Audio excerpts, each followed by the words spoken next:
অ্যানাস কিচেনে আপনাদের সবাইকে স্বাগত। আশা করি সবাই ভালো আছেন। আজকে আমি বানাবো সম্পূর্ণ অন্যরকমভাবে নিরামিষ ছানার তরকারি। আজকের রেসিপিটি করার জন্য আমি মাখানা নিয়েছি। প্রথমে প্যানের মধ্যে 1 কাপ মাখানা নিয়ে ভেজে নেব। হালকা করে 1 মিনিট মতন ভেজে নিলেই হবে।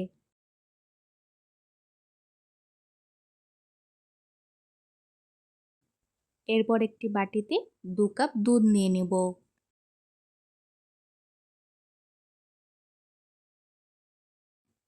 এর মধ্যে এখন হালকা করে ভেজে রাখা মাখানাগুলো দিয়ে দিব।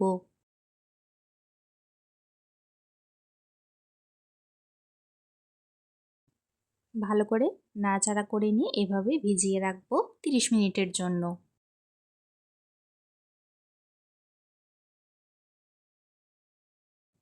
30 মিনিট পর একটি মিক্সি জারে নিয়ে পেস্ট করে নেব। আমি এখানে 1 লিটার দুধের ছানা কেটে রেখেছিলাম। এখন একটি প্যানে 1 টিস্পুন তেল ও 1 টিস্পুন ঘি দিয়ে ভালো করে মিশিয়ে নেব। ঘি ও তেল ভালো করে গরম করে নিয়ে গোটা গরম মশলা দিয়ে দিব।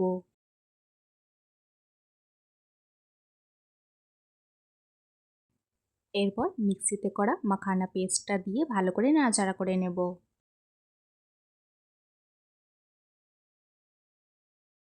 ভালো করে 2-3 মিনিট মতন ফুটিয়ে নিতে হবে।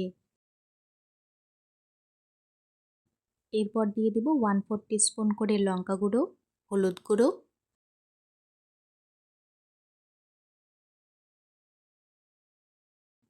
মশলা দিয়ে আবারও ভালো করে মিশিয়ে নেব।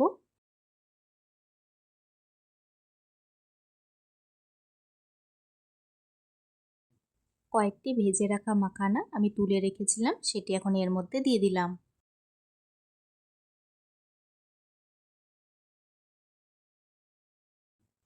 এরপর দিয়ে দিব ছানা।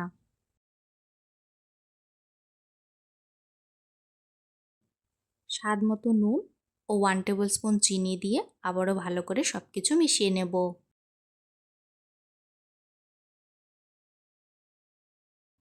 আজকের রেসিপিটা যদি আপনাদের ভালো লাগে, আমার চ্যানেলটিকে লাইক, শেয়ার, সাবস্ক্রাইব করে আমার পাশে থাকবেন।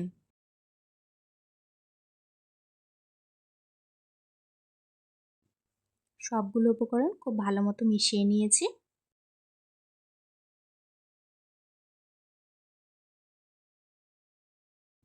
দেখুন সাইড থেকে কত সুন্দর তেল ছেড়ে দিয়েছে।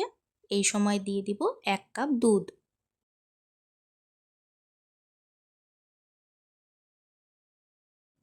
দুধ দিয়ে আবারও ভালো করে নাড়াচাড়া করে নেব।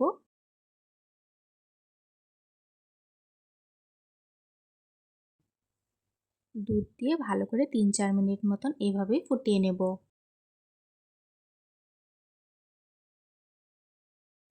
নিরামিষ দিনে একঘেয়ে তরকারি না খেয়ে একবার হলেও এই রেসিপিটি ট্রাই করুন। আশা করি খুব ভালো লাগবে।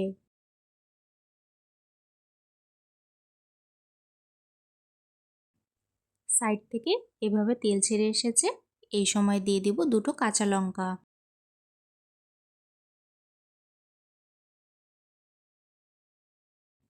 কাঁচা লঙ্কা দিয়ে আবারও একটু নাড়াচাড়া করে নিয়ে গ্যাসের ফ্লেম বন্ধ করে দেব।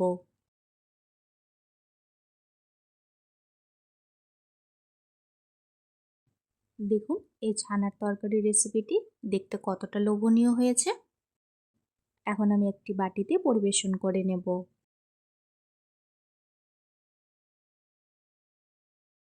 ব্যাস তৈরি হয়ে গেল আমাদের আজকের রেসিপি, সম্পূর্ণ অন্যরকমভাবে ছানার তরকারি। আজকের নিরামিষ রেসিপিটি আপনাদের সবার কেমন লাগলো অবশ্যই কমেন্টস করে জানিও।